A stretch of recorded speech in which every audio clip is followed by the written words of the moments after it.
This episode is brought to you by Meow Wolf Denver. Come creative, leave created. October is the Cosmic Howl at Meow Wolf Denver. Take our immersive experience and add a splash of strange enchantment with events, workshops, and other special surprises. Welcome spooky season with Adultiverse, Misfit Fete, only for the Grownly on October 2nd, featuring an artisan oddities market. Costumes are encouraged and you must be 21 or older. Learn more at meowwolf.com/cosmic-howl. That's meowwolf.com/cosmic-howl. This episode is brought to you by Pine Melon. Pine Melon is the farmer's market delivered right to your doorstep. But this isn't just any grocery delivery service. Pine Melon connects with local farmers, ranchers, and producers, meaning you're supporting local agriculture with every order. Save time and skip a grocery trip by ordering online now at pinemelon.com. Plus, if you use code CityCastDenver, you get $75 off your first delivery. Again, use code CityCastDenver to save $75 on your first grocery order at pinemelon.com.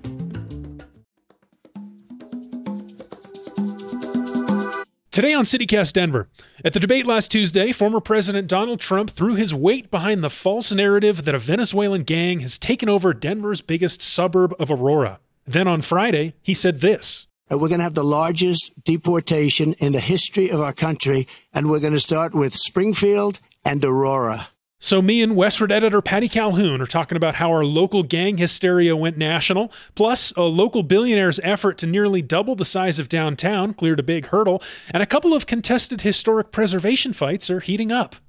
Oh, and stick around for a sponsored segment from our friends at Civic about a very hot topic in the local business world, and an upcoming event where you can learn all about it.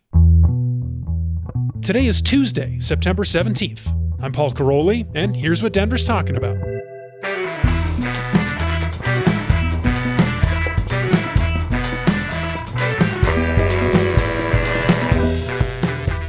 Patty Calhoun, welcome back to CityCast Denver. Thanks so much. So here's what I want to start with, Patty. There was a quote from former President Trump, who's running for president again, of course, on Friday.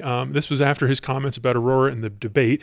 He says at his Trump National Golf Club in Rancho Palos Verdes, California, we're going to have the largest deportation in the history of our country. And we're going to start with Springfield and Aurora. Which is a doubling down on what he said on the debate when he was talking about the Venezuelan gangs in Aurora. I'd like to point out when he was at his golf course in Florida, the new assassination attempt was not by a Venezuelan migrant by all accounts. I'm sure there were some people talking about it, though. The way this issue has been politicized. You have to guess. And I feel truly bad for the city of Aurora right now, especially when you look at what they're doing culturally. They are really pushing things along. They are providing opportunities for artists, amenities. They just had the Colfax Mural Festival this past weekend. They have new art projects. They have new sculpture gardens. Ginger White Brunetti, who used to be at Denver Arts and Venues, is now the head of culture and library services there.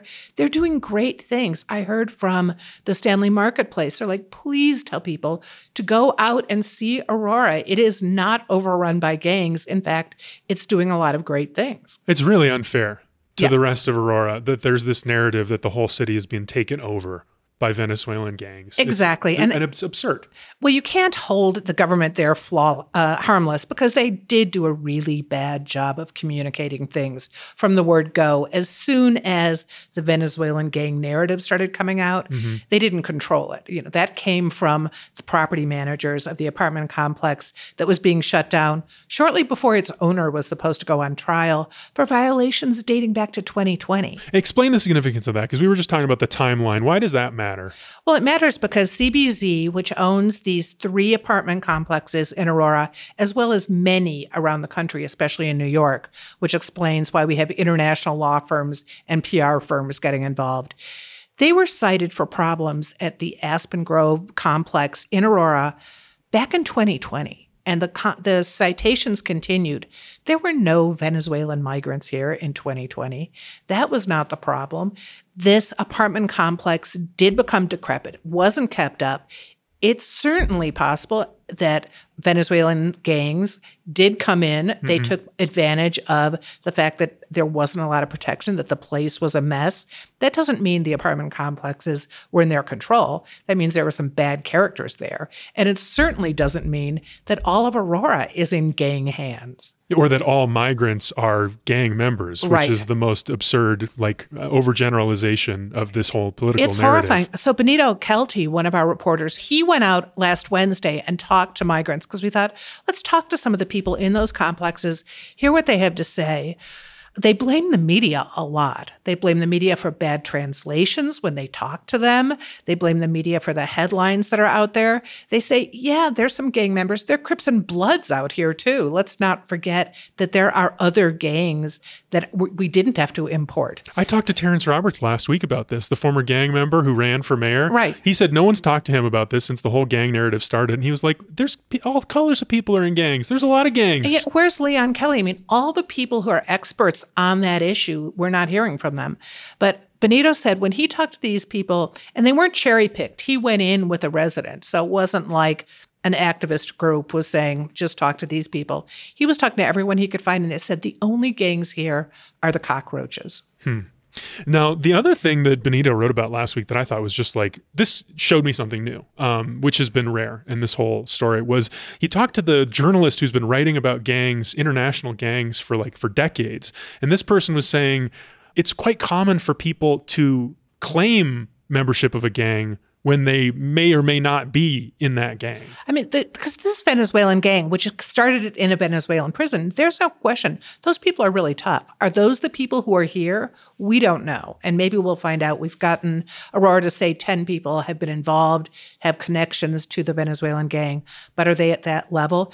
The reporter that Benito spoke with is someone I'd interviewed for a job a couple of years ago. Interesting. Based in Latin America, really not an appropriate person. He wasn't going to be a great fit in Denver, but he reached out to me and he said, I know a lot of stuff about this gang. You guys should talk to me. And that's what Benito did. And it was the same day he went out and then went to the apartment complex and spoke to the residents. Well, we'll put a link to both of those stories in the show notes. But I wanted to ask you, just before we move on to what we were planning to talk about today, about Trump.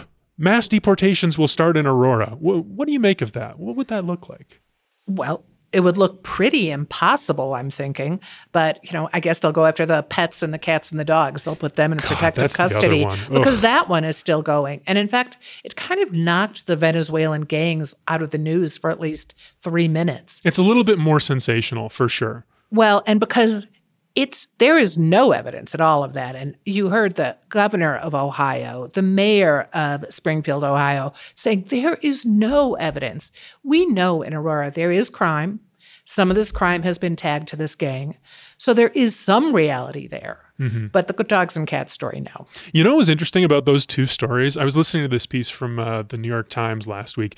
They told the whole story of this situation in Springfield and where it came from and where the resentment towards the Haitian immigrants has come from. And it's all about housing costs. It's all about Haitian immigrants coming in, a lot of single men living together and then taking up, living in these homes that otherwise would have been for families that had grown up there. And then those families were feeling resentment. And it's the same thing here in Aurora. It's all about housing and cheap housing and the cost of housing. And who's been put there? Have it been nonprofits putting the migrants in there because they're trying to help? And then there's a lot of resentment there too. So you're right. It is a very different story than it's being presented as. Yeah, but I think the housing angle specifically, it's deceptively a national issue that is not talked about as one. We talk about it all the time in Denver, but you don't hear, Kamala Harris actually has some ideas on this that we might talk about at some point later on the show.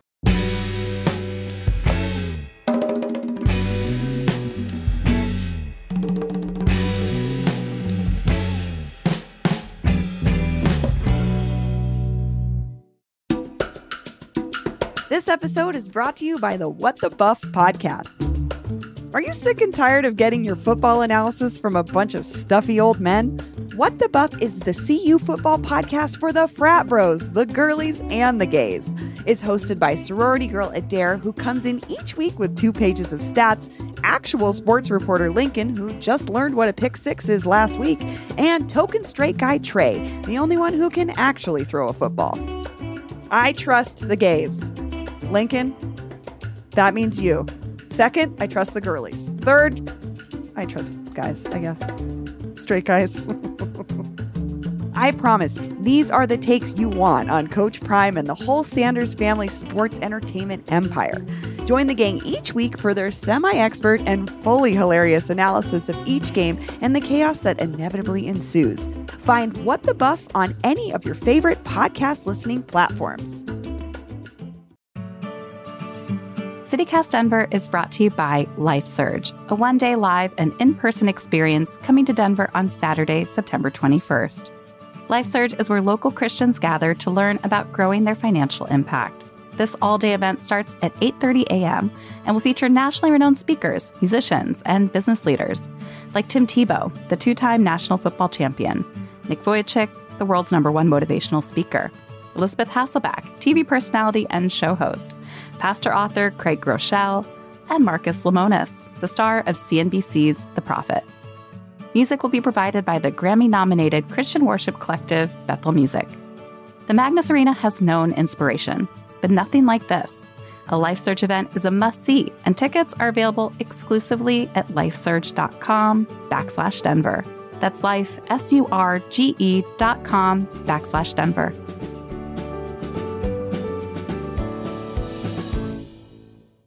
Let's get to our big story here, because this is one I've been looking forward to talking to you about. There's been this new development in really one of my favorite ongoing stories in the city. City Council's new South Platte River Committee, which is an interesting aspect of this in its own right.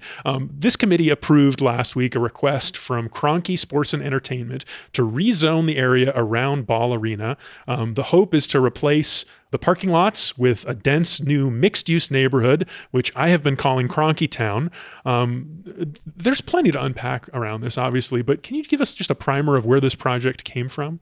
Well, it came from the fact that Kroenke has a lot of money and a lot of power and a lot of parking lots. And let's remember, even before Kroenke Town came along, we had the River Mile, which is another project. So going down the Platte, that didn't used to be valuable real estate. The Platte was a mess 40 years ago. But now riverfront property is considered a great amenity if you're going to develop it. So there's the plan for the River Mile, which will basically go just below Kroenke Town. Down where Elitch's is now. Where Elitch's is now, because that's owned by Kroenke. Basically down past Beyond Wolf. And that's going to be River Mile. And then you'll come straight into Kroenke Town, which is going to be huge numbers of people. Presumably still some sports teams, because he says if he gets his way, they'll be able to keep the sports teams here to 2050.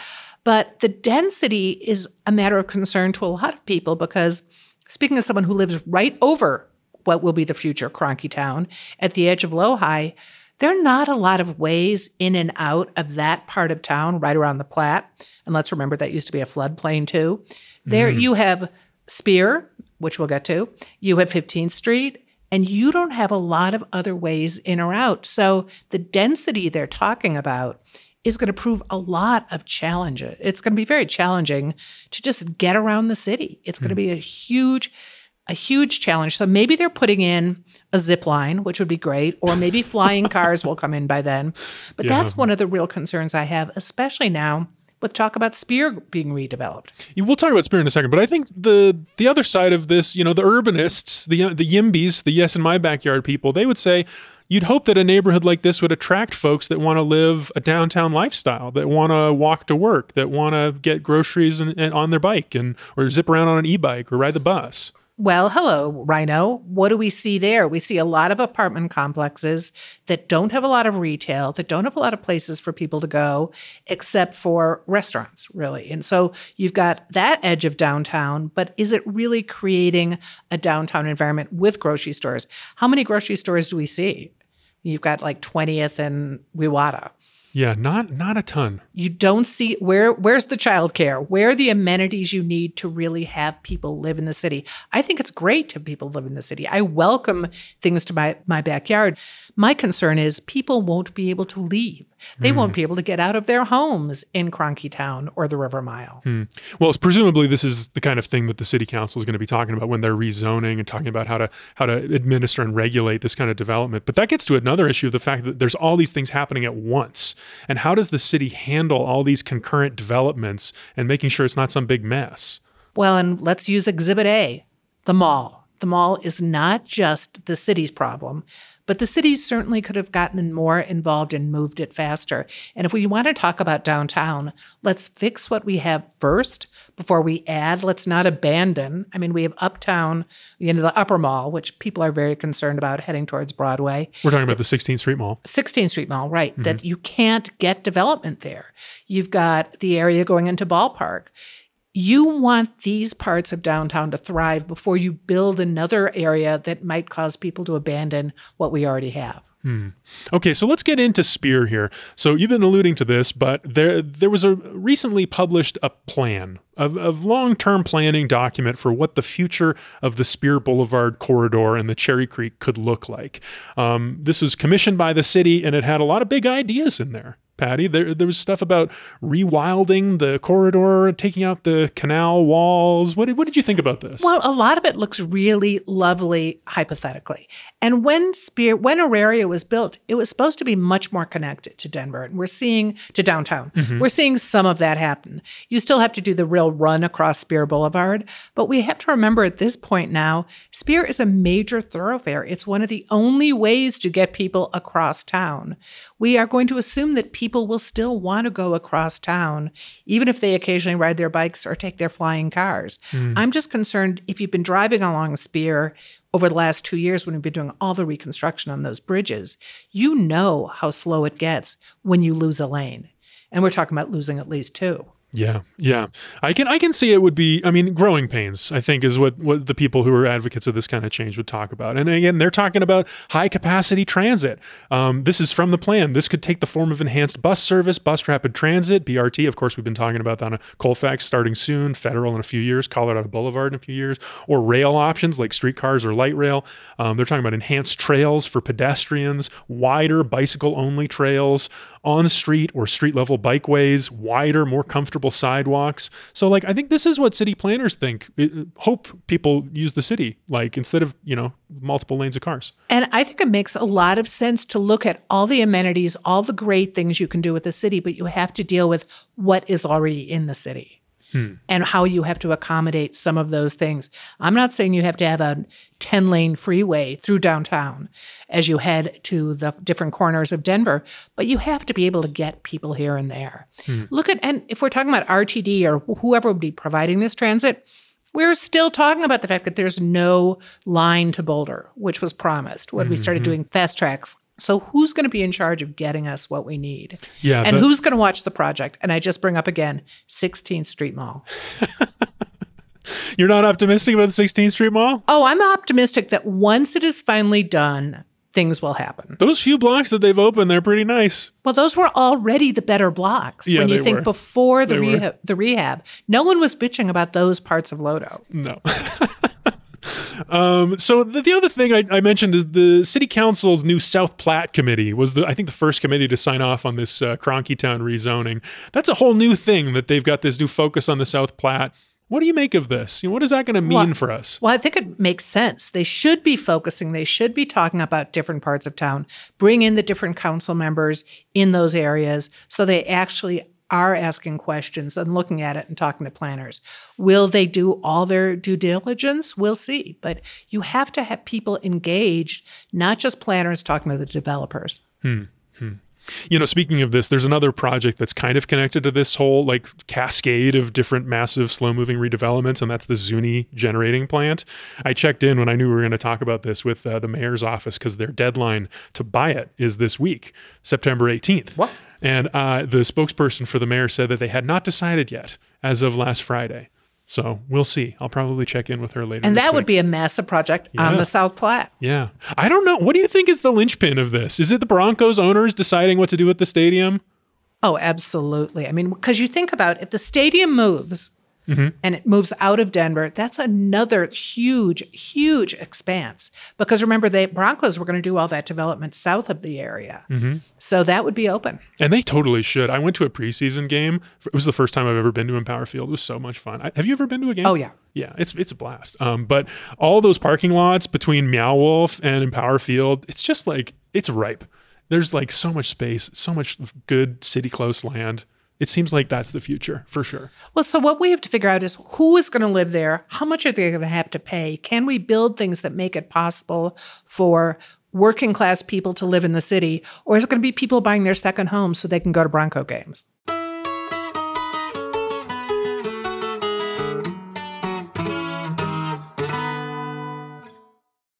Now, two pigeons bemoaning the fact you can stream DirecTV satellite-free. These humans can stream all the top-rated national news channels on DirecTV, and now with no satellite dish. This just in. Weather, sports, election coverage. DirecTV has it all, but something is missing. The satellite dish. What are you doing? I'm reporting the news. Back to you, Bob. Here's some news. You're a buffoon. Stream the top-rated national news channels. No satellite dish. Visit DirecTV.com. Internet required. Top-rated news based on 2023 Nielsen ratings. This episode is brought to you by the Denver Botanic Gardens Maze Run.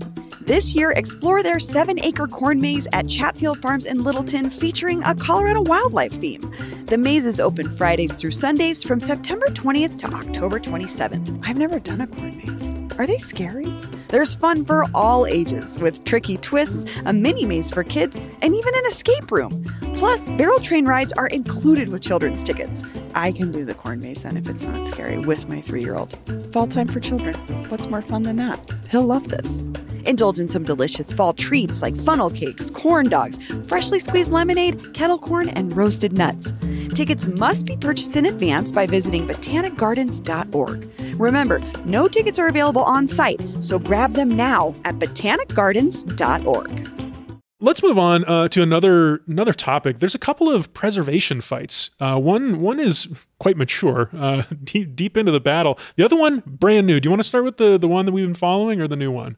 And I just heard about another new one involving, a private swimming pool that might go in Northwest Denver, and the neighbors who are very upset. Really? I mean, it becomes really difficult for neighborhoods. They're very protective. Mm-hmm. I mean, I live in a historic neighborhood, and people were upset when a school came in. I'm like, that's exactly what should happen. Mm. You should have a school in an inner city neighborhood, and now it's a giant apartment complex. All right, so you the neighbors being upset. That's normally what brings these kinds of things up for attention, and that's what happened last week when the Weather Vane Cafe, which is a coffee shop on 17th Avenue, posted on Instagram. It's a post about the building and the property just east of their little cottage of a coffee shop. They wrote, "This beautiful example of Googie architecture could be demolished, and in its place, they will build a 3-story condo building. The building has been a community hub for local businesses, providing affordable spaces for multiple small businesses. We don't want every parcel of land to have the same concept developed over and over. The city is creating opportunity deserts by just propping up luxury/corporate developments and not making space for small businesses anywhere." Well, you do hear those complaints, and I think they're right. Remember the Tom's Diner? Talk about another Googie example. When it was just going to be another monolithic apartment complex, which I tend to say a lot here. But they wanted something different. If you save what you can and then put in things that are a little different. We see a Victory coming up this week, the All In, which took over the old All In Motel, the Rock Bar location. Oh, okay. They're finally breaking ground after like 5 years of working on a project where first they were going to do a boutique hotel, then they were going to do apartments, and now they've come up with a compromise that I think really works for the neighbors. But you want the neighborhoods consulted to make sure you continue to have something that actually contributes to the neighborhood besides just population. Well, I mean, I think a lot of people would say something that would contribute to the neighborhood is more housing, because it would bring down the cost of housing for everyone else. And that's exactly what these developers were proposing. I checked in with the planning department and got the concept designs for what the Weather Vane Cafe people are so upset about. And it looks like it's about 6 slot homes. Looks like they would be right up against the sidewalk, and there's a space for retail on the corner, and then parking spaces in the back. Well, and that's one of the better projects we've seen, because it will have parking. I'm beginning to get nervous about that too, in the city, all the projects that won't have it. But I would love to go back and look at a project that was proposed, say, 10 years ago, 5 years ago, see what the rents really are. Have they lowered the rents in that neighborhood, the new projects? Because I don't see it happening. I think it's happening. It's just happening on such an abstract way. And slow way. Yeah, it's slow, it's abstract. I mean, that's how the market works. You can't point at anything individually and say this lowered prices for these people, which is why it's so difficult to think about. Right. But I do think we need to do a significant study of vacancy rates and really do it. And you can't believe the city until 2 years ago didn't even have landlords register. So you didn't know what properties were rentals. So now at least we've got the capacity to figure out how many rental units there are in this city. Yeah. Yeah. Googie architecture. That was an interesting note from the Weather Vane. We'll put a picture of this particular building in the show notes and in our newsletter, Hey Denver. Did you see a picture of it? Have you seen this building? I did, and we've done stories on what Googie architecture is left, and there are about 8 really good examples in town. I mean, we lost basically the Denver Diner. But Tom's Diner, it's those like slanty, zigzaggy awning-style roofs. It's also known as California Coffee House. And it's kind of space-agey, Jetsony, but the slanty roofs, the swooping. Bastions is a great example of it. Early example of Googie architecture. Would you say this building at 1709 North William Street is a good example of Googie architecture? I would say it's an example of Googie architecture. I'm a little more concerned about scale and to the sidewalk than I am about that particular building. Okay. And how it'll wrap around the Weather Vane, but... Yeah, I think that when I looked at the concept drawing that they had, I was like, oh, that might be what they're worried about. That's what the scale is off. Because it's going to be behind their building and to the side of their building, and like it would definitely be a contrast with their little like cottage core aesthetic. Which is part of the neighborhood aesthetic. So then at a certain point, you're like, what do you need to keep in a neighborhood to keep it being a neighborhood? Which is the core tension of all of these issues, all of these preservation fights. Yes, as opposed to the fights about congestion and bad planning. Right. and slow construction. But quickly, let's get to the other one, because there's been a development in the battle over El Chapultepec, the historic jazz club in Lodo, where the owners, the Montfort companies that also own the Rockies, have been going back and forth with historic Denver over what of that building to save, how much of it to save, what it's going to look like. I know you've been following this closely. What's the latest? Well, this has been such a fun fight since 2020, December, when the daughters of Jerry Kranz, who'd run the place as El Chapultepec until he passed away a decade or so ago, they said, we're closing. We just can't run it anymore. The neighborhood's too changed. For whatever reason, it was COVID. So they wound up leaving.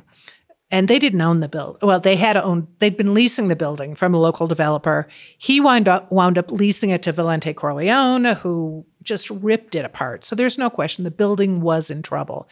The Montfort company buys it. And they obviously do their due diligence when they're buying a building. And they're saying they're going to have this project that will tie it in with the Giggling Grizzly. And then 2 years later, they come back and they go, we're not going to be able to do that. Probably it's going to have to go. But right as they were going public with that, Historic Denver went in and did a hostile landmark application to make it historic. Which would be like, you can't tear down and build something new. Right, exactly. You've got to keep it or at least fix it, or you can't do anything till we go fight about this. Yeah. And that's what happened. They had a long mediation. They came up with a plan that would preserve the two sides of El Chapultepec on the corner, which Montfort wanted to get rid of entirely. They wanted to make it an outdoor garden. That's like the red and white walls where there's the script of the name the signs El are on it, Chapultepec. and it's the corner. It's a The little nice neon triangular sign. entrance. They want to save that. Then the Giggling Grizzly, which is actually an older building, will be remodeled, renovated, have a rooftop deck, have a glass level. And they took Historic Denver, Montfort Company agreed on this design. It was a win-win. They go to the Lower Downtown Design Review Commission, which rejects the design. Now, I think they say there's too much glass. The top level of the Giggling Grizzly doesn't match. They actually kind of liked what happened to El Chapultepec, which is just two walls saved. So I'm sure we'll get another compromise that will work. Yeah, it seemed to me like the historic preservation aspects of their plan were not the issue that this review board had. Well, but they did say it was out of character with a historic building to have the big glass block on top. But hey, it's near a ball field. What's historic about that? Yeah, I mean, although Dirk Bentley's, it's 30 years now, so yeah. Dirk Bentley's Whiskey House right next door. Well, Patty Calhoun, thanks so much for joining me. My pleasure.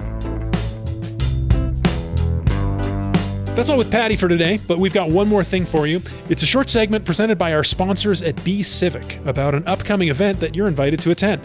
And it's all about some really buzzy topics in the local business world. Like, you could really impress some people at Denver Startup Week this week if you listen to this.